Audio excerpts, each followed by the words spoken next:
नमस्कार दोस्तों, बहुत बहुत स्वागत है।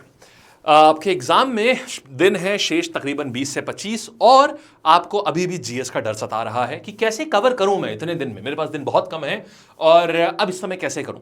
आपने कुछ टॉपर्स के इंटरव्यू में आपने देखा होगा कि वो कहते हैं कि भाई हमने 10, 15, 20 दिन पहले कुछ ऐसा पढ़ा कि जिससे मेरे नंबर 25 से ऊपर या 30 से ऊपर नंबर आ गए। मेरे नंबर बहुत कम आते थे, लेकिन आखिरी के दिनों में कुछ ऐसा किया कि उनके नंबर बढ़ गए। इस वीडियो में हम उसी टॉपर्स वाली स्ट्रैटेजी को देखने जा रहे हैं। और ये भी बता दूं, ये वीडियो उन लोगों के लिए बिल्कुल नहीं है जो बिल्कुल ही टॉप नॉच की बात कर रहे हैं, जिनको चाहिए 35 से ऊपर नंबर, 38 से ऊपर नंबर, 40 से ऊपर नंबर, उनके लिए नहीं है। ये वीडियो उन चुनिंदा स्टूडेंट्स के लिए है जिनका यह है कि भाई मेरे नंबर तो अभी भी 12 नंबर, 10 नंबर, 14 नंबर, 16 नंबर आ रहे हैं, 18 नंबर आ रहे हैं जीएस में। मैं इन नंबर को 28 नंबर तक कैसे लेके जा सकता हूं या फिर 25-26 से ऊपर कैसे लेके जा सकता हूं। अगर आप ऐसे स्टूडेंट हैं जो इस प्रकार का वीडियो चाह रहे हैं, स्ट्रैटेजी चाह रहे हैं कि यार मेरे 25 जितने दिन बचे हैं ना उसमें मैं 25-26 से ऊपर नंबर स्कोर कर लूं, बस मेरे लिए बहुत है, तो ये वीडियो एग्जैक्टली आपके लिए। और ये आप रिजल्ट आने के बाद धन्यवाद देंगे यूट्यूब का कि आपको उसने ये वीडियो रिकमेंड कर दी। तो चलिए शुरू करते हैं दोस्तों, बिना टाइम गवाए हुए। और अगर वीडियो अच्छी लगे ना तो चैनल सब्सक्राइब कर लेना, क्योंकि ऐसे कई वीडियो अभी हम आपको देते रहेंगे। और अपने दोस्तों को जरूर देना जिनको डर लग रहा है। इस वीडियो को बनाने का मेरा सिर्फ एक पर्पस है कि जो वो सभी बच्चे हैं जिनके मन में अभी भी डर बैठा है ना जीएस का, वो एकदम से निकल जाए। देखो तो क्या करेंगे, सबसे पहले देखो किन किन एग्जाम के लिए ये आपको फायदेमंद होगा सीजीएल के साथ साथ। देखिए स्टेनो अभी 6 अगस्त को है, बचे हुए दिनों में उन्हें भी बहुत फायदा होगा। सीजीएल 13 अगस्त से है, सीएचएसएल 8 सितंबर से है। इन सबके लिए बहुत ज्यादा फायदेमंद स्ट्रैटेजी है ये। देखिए है क्या, मैथ्स, इंग्लिश और रीजनिंग में तो धीमे धीमे हाथ जम गया है। और मैं बताऊं तो आपके अभी जितने नंबर आ रहे हैं ना, इसमें तकरीबन आप 5 नंबर का इजाफा और कर लीजिए। इंडिविजुअली कहूं तो 3 से 4 नंबर हर सब्जेक्ट में, ओवरऑल 10 से 12 नंबर अभी भी आपके बढ़ सकते हैं। और करना कुछ नहीं है, रेगुलर प्रैक्टिस करते रहिए। लेकिन समस्या क्या हुई कि जीएस, रीजनिंग, इंग्लिश पढ़ते समय इतना समय दे दिया कि जीएस में ना तो इंटरेस्ट आया और ना ही सोचा बाद में कर लेंगे, बाद में कर लेंगे। अब उठा रहे तो साहब इतना अथाह सिलेबस है कि समझ नहीं आ रहा क्या पढ़ें क्या छोड़ें। ये सबसे बड़ी समस्या आ रही है। पता है इसका सोल्यूशन आपके घर में रखा हुआ है, अपने से हर व्यक्ति के घर में रखा है। कोई एडिशनल रिसोर्स की जरूरत ही नहीं है, कुछ नहीं, ना परचेस करना है, ना कुछ नया खरीदना है, कुछ नहीं करना है। बताता हूं कैसे। देखो भाई, समाधान इसका बड़ा सिंपल है और मैंने बोला ना आप सबके घरों में ये रखा हुआ है। कैसे रखा हुआ है समझो। एग्जाम के पहले ना सिर्फ और सिर्फ उन टॉपिक्स के ऊपर नजर रखो जहां से एग्जामिनर ज्यादा पूछता है। देखो अगर तुम टारगेट करो कि यार 50 नंबर की जीएस है, मुझे सब कुछ पढ़ लेना है, तो ये असंभव है इस समय बचे हुए दिनों में। लेकिन अगर तुम टारगेट करोगे कि यार अगर मैं कुछ ऐसा कर लूं कि यार मेरे 50-60% तक मेरा हो जाए मामला, तो आपके लिए राह बहुत आसान है। करना क्या है, कुछ पर्टिकुलर टॉपिक्स होते हैं जिससे आधा पेपर एसएससी का एग्जैक्टली सिर्फ उन्हीं टॉपिक से आता है। अभी मैं आपको उनकी लिस्ट देने जा रहा हूं और इनफैक्ट ये आप खुद भी जान सकते हैं वो टॉपिक कौन से हैं। आपके घर में कोई ना कोई प्रीवियस ईयर क्वेश्चन की किताब होगी जीएस की, चाहे पिनाकल हो, चाहे किरण हो, कोई भी किताब हो आपके वहां पर, तो आप ऐसे किताब उठाएंगे। आप देखिए इस तरीके से इंडेक्स दिया हुआ है ना। नई किताब मत खरीदना, अभी इस समय टाइम नहीं है कि आप नई किताब खरीदिए जा करके। आपको ये चीजें नहीं मिल पा रही है इंडेक्स कि क्या है, हम आपको, मेरे टेलीग्राम चैनल ज्वाइन कर लेना, नीचे डिस्क्रिप्शन में दिया होगा, मैं ये आपको दे दूंगा एग्जैक्टली किन टॉपिक से लिस्ट आती है। अब करना कुछ नहीं है, जैसे आपने इंडेक्स उठाया, इंडेक्स में आपने देखा स्टैटिक जीके की बात हो रही है। यार इसमें से डांस में से 150 सवाल पूछे हैं, आर्ट में 300 सवाल पूछे हैं और आर्ट के अवार्ड से 30 सवाल पूछे हैं।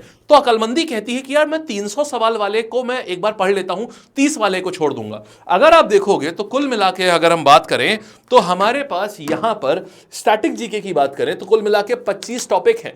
लेकिन आप एक चीज देखना भाई साहब, 1, 2, 3 और 3 के बाद फिर ये आ गया स्पोर्ट्स 4 और उसके बाद स्टेट का जीके 5 और कंप्यूटर्स तो प्री में आता नहीं है। माने सिर्फ और सिर्फ 6 ऐसे टॉपिक हैं, 25 में से मात्र 6 ऐसे टॉपिक हैं जो असल में आपको पढ़ने की जरूरत है, समझे।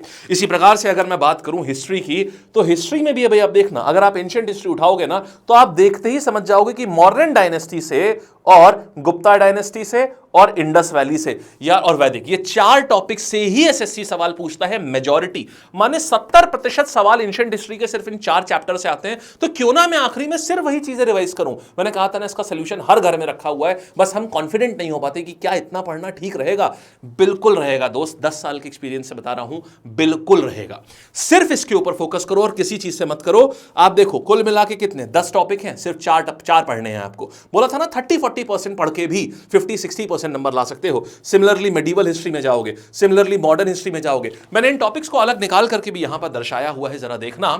देखो करना क्या है, हिस्ट्री में देखो, हिस्ट्री में सिर्फ तुम ये जो पॉइंट्स हैं, modern history, governor viceroy, British action policies, Gandhi ji, revolutionary, socio religious life, INC, फिर मेडिवल हिस्ट्री में दिल्ली सल्तनत, मुगल, विजयनगर की सिर्फ वॉर्स एंड ट्रीटीज देख लेना बस। एंशिएंट हिस्ट्री में ये वाली, इनफैक्ट आप प्री हिस्टोरिक भी छोड़ सकते हो, आप प्री हिस्टोरिक भी छोड़ सकते हो, बस इंडस देखा, वैदिक देखा, मौर्य, गुप्ता, चोला को तो हम मेडिवल में रखते हैं वैसे, और उसमें चोला में सिर्फ फाउंडर, इन डायनेस्टीज के ना सिर्फ और सिर्फ फाउंडर पढ़े जाते हैं और सबसे ज्यादा ताकतवर रूलर, खत्म कहानी।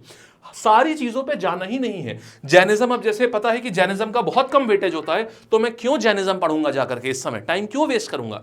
मैं ये बात जानता हूं कि भाई कुशान्स वगैरह का बहुत कम वेटेज है, इंडो ग्रीक्स का बहुत कम वेटेज है, तो मैं आखिरी में क्यों पढ़ूंगा, मैं टाइम क्यों बर्बाद करूंगा अपना। बस इसी चीज को सीखना है मेरे दोस्त कि समय वहां इन्वेस्ट करो जहां पर तुमको लग रहा है कि यार ये वो चीज है जहां से एग्जामिनर ना 50-60% पेपर बनाता है, सिर्फ 30% सिलेबस से 60% पेपर बनता है। तुम इस समय सिर्फ उस 30% को बार बार रिवाइज करो, 25 से 27 तक नंबर तुम्हारे आ सकते हैं अभी भी।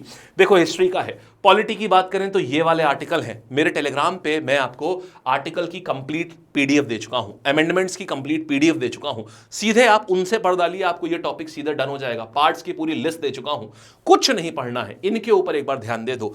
ये जो है ये 70% सवाल पेपर में, ये सिलेबस के नाम पे देखा जाए तो सिर्फ 30% है, लेकिन 70% क्वेश्चन सिर्फ 30% से आते हैं, समझे, इस पे फोकस करना है। सिमिलरली ज्योग्राफी की देखो ये लिस्ट है, ज्योग्राफी में आपका 40% सिलेबस आपको पढ़ना है इस समय, फिर रिवाइज करना है मतलब, फिर आपको इकोनॉमी में सिर्फ इतने टॉपिक पढ़ जाइए। टोटल लगभग 27 टॉपिक्स होते हैं, हम कितने आपसे बोल रहे हैं, 1 2 3 4 5 और ये 6, कुल मिला के 27 में से सिर्फ 6 टॉपिक पढ़ डालिए। 90% इकोनॉमिक्स सिर्फ इसमें से आती है। आप देखिए यहां कहीं माइक्रो इकोनॉमिक्स नहीं है, क्यों टाइम वेस्ट करोगे माइक्रो इकोनॉमिक्स पढ़ के, जबकि आपके एग्जाम में बहुत ज्यादा चांसेस है, अगर 3 सवाल आएंगे ना तो या तो 2 सवाल या तीनों के तीनों सिर्फ इन टॉपिक से आएंगे। तो आपको दिमाग लगाना है। ये पूरी लिस्ट में टेलीग्राम पे भी दे दूंगा आपको, इसके बाद इंडेक्स भी चाहिए होगा इस किताब का, तो मैं इंडेक्स भी आपको टेलीग्राम के ऊपर दे दूंगा। अब देखो साइंस की बात करेंगे तो ये टॉपिक्स हैं, केमिस्ट्री के इसी तरीके से हमने ये टॉपिक्स निकाले हुए हैं, बायो के लिए ये टॉपिक निकाले हुए हैं। बायो का सिलेबस बहुत बड़ा है, लेकिन सिर्फ 20% बायो अगर आप पढ़ लोगे ना तो आप एग्जाम में 90% या फिर शायद 100% आप आंसर कर सकते हो, सिर्फ 20% सिलेबस को रिवाइज करके। एक बार आप टॉपिक देखोगे ना आप कहोगे हाँ यार मेरे तो मॉक टेस्ट में भी खाली इन्हीं टॉपिक से सवाल आते हैं। Cells, deficiency and diseases, circulatory system, digestive system, discoveries and vaccine, इसकी मैं मैगजीन दे चुका हूं टेलीग्राम पे डिस्कवरीज की, nutrition in animals and plants, animal kingdom, very very important, very very important, very very important. Chances है कि पूरी bio सिर्फ इन दो चैप्टर से आ जाए, प्लांट किंगडम, एनिमल किंगडम से, micro organism, enzyme and hormone, खत्म कहानी। तो आपको फोकस यहां पर करना है। ये होते हैं smart working students, hard working नहीं यार। हमें खच्चर की तरीके से नहीं मेहनत करनी है, घोड़ों की तरीके से करनी है। खच्चर नहीं बनना है, घोड़े वाला माइंडसेट रखना है हमको, समझे। तो स्टैटिक जी के जो अभी मैंने आपको टॉपिक बताए थे, 18 टॉपिक में से सिर्फ ये 6 टॉपिक होते हैं जहां से पूरा स्टैटिक जी के पिछले 3 साल से आ रहा है।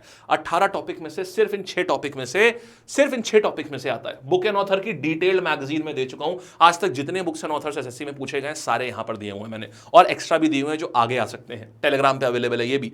तो सिर्फ आप इन चीजों को करिए। मैंने कहा था सोल्यूशन इसका आपके अपने घर पे, अपनी स्टडी टेबल पे मौजूद है। बस कभी कभी क्या होता है ना, चीजें हमारे सामने होती हैं और हमको दिखाई नहीं पड़ती। आप इतना कर रहे हैं ना, आप निश्चिंत होकर पेपर देने जाइए, एकदम बिंदास होकर पेपर देने जाइए। आई एम टेलिंग यू, आप पेपर में खुशी से आएंगे। आप जितना अभी स्कोर कर रहे हो ना, उससे कम से कम 10 नंबर ज्यादा आप स्कोर करोगे एक्चुअल पेपर में। आप अगर इस समय 10 नंबर स्कोर कर रहे हो, आप 20 से 22 करोगे। आप 14 नंबर स्कोर कर रहे हो, आप 22 से 26 करोगे। आप 16 नंबर स्कोर कर रहे हो, 26 से 28 नंबर तक करोगे। यह फायदा देगा आपको, सिर्फ इन टॉपिक को रिवाइज करना अपने बचे हुए समय में बहुत फायदा होगा। आप में से हर बच्चा ये काम अपने आप भी कर सकता है, कोई दिक्कत नहीं है। और अगर आप अपने आप नहीं कर पा रहे हैं, आप अपने आप करिए। अगर अपने नोट्स हैं सिर्फ इन टॉपिक को पढ़ डालिए, नहीं कर पा रहे हैं तो आप हमारे साथ भी कर सकते हैं, ठीक। कोशिश करिए, अगर आपको सिर्फ और सिर्फ बस करना यह है कि आप अपने कोशिश क्या करनी है, डिस्ट्रैक्शंस को हटाना है, ठीक है। इतना सा करिए, काम हो जाएगा। और आपको अगर ये टॉपिक्स कहते हैं कि यार ये टॉपिक्स मैं चाहता हूं कि मुझे एक टीचर जो है सिर्फ इन टॉपिक को पढ़ा दे, मैंने जीएस पढ़ी नहीं है, मैं चाहता हूं सिर्फ इन्हीं टॉपिक्स को टीचर जो है सिर्फ इन टॉपिक का बढ़िया रिवीजन करवा दे और प्रैक्टिस करा दे मुझे सवालों की, ताकि मैं एग्जाम एकदम रेडी हो जाऊं, बिल्कुल एग्जाम रेडी हो जाऊं, तो आप यहां पर आ सकते। करंट अफेयर्स में भी देखना ये वाली चीजें जो करंट अफेयर्स की, सिर्फ इसको कर लीजिए। तो आप क्या करेंगे, देखिए अभ्यास ये है 30 डे क्रैश कोर्स। 30 डेज, देखिए अभी एग्जाम आपका है 13 तारीख से, किसी का 15 होगा, किसी का 20 होगा, किसी का 22 होगा, किसी का 25 होगा। 30 दिन में 3-4 दिन निकल चुके हैं, तो अब आपके पास में लगभग 25 दिन शेष हैं। आप अगर हमारे साथ करना चाह रहे हैं ना इसको, तो 30 डेज इस प्रोग्राम को ज्वाइन कर सकते हैं। अगर आप चाह रहे हैं कि हम आपको यही सारे टॉपिक्स ना हम एक लाइन से आपको सारे करा दें, सबको रिवाइज भी करा दें, सबके जो इंपॉर्टेंट फैक्ट्स है जहां से सवाल बनते हैं वो वाले करा दें, और उनकी खूब सारी प्रैक्टिस भी करा दें, तो आप इसको कर सकते हैं। ठीक है, ये आपको कहां मिलेगा? लैब की ऐप पर। और इसका कोड भी क्या है स्पेशल डिस्काउंट के लिए, ये आपका 5000 का है, दिस इज जस्ट फॉर 899 का हो जाएगा। ऐसे जैसे ही आप लैब कोड यूज करेंगे उसमें, तो आपको और भी इससे भी और ज्यादा कम हो जाता है प्राइसिंग इसके ऊपर। ठीक है, बस आप इसको करिए, and I am telling you, मैं आपसे वादा करता हूं आप देखिएगा आप बहुत अच्छा कर रहे होंगे अपने उसमें जीएस में। ठीक है, चलिए ऑल द बेस्ट, इसको करिएगा। और मेरी एक और यूट्यूब पे सीरीज है सुपर 30 सीरीज, आप इसको रिवाइज कर लीजिए। आप YouTube से करना चाह रहे हो ना, आप इसको रिवाइज कर लीजिए, बेहतरीन सीरीज है। आपका रिवीजन प्रो लेवल पे जाएगा, बहुत अच्छे लेवल पे जाएगा। ये फ्री प्लेलिस्ट है, जो बच्चे YouTube से करना चाहते हैं वो इससे कर सकते हैं, बहुत अच्छी है। और ये, और जो आपको लिस्ट चाहिए मैं आपको टेलीग्राम पे ये पूरी लिस्ट भी दे दूंगा, ये जो मैंने अभी पूरी लिस्ट दी है ये भी दे दूंगा। ठीक है, इसके बाद आपकी प्रॉब्लम रिजॉल्व हो जाएगी। और इस वीडियो को देख करके ना थोड़ी सी भी ठंड अगर बैठी है ना, दिल में कलेजे को थोड़ी सी ठंडक मिली है ना, तो जरूर नीचे कॉमेंट सेक्शन में एक बार बता दीजिएगा, हमें बहुत अच्छा लगेगा। हमें लगेगा कि हमारा वीडियो क्रिएट करना, ये सारी चीजों को छांटना स्वार्थ हो गया है। ठीक है, और एग्जाम देने के बाद भी बताना कि हाँ सर बहुत, मतलब एक लास्ट में ये बोला था ना, एग्जाम देकर जब आओगे ना तो यूट्यूब को थैंक करोगे कि यार उसने आपको ये वीडियो आपके सामने ला दी उसको। ठीक है जी, signing off guys, this is Aman Shrivastava. और अगर आपको वीडियो में थोड़ा भी फायदा अगर आपको दिखा ना, तो अपने दोस्त को जरूर भेजना यार। हर इंसान के जीवन से ना जब समस्याएं हटेंगी तो बड़ा अच्छा होगा। ठीक है, अपने आप में बड़ा अच्छा लगेगा। ठीक, चलिए, thank you so much, all the best, bye bye, take care.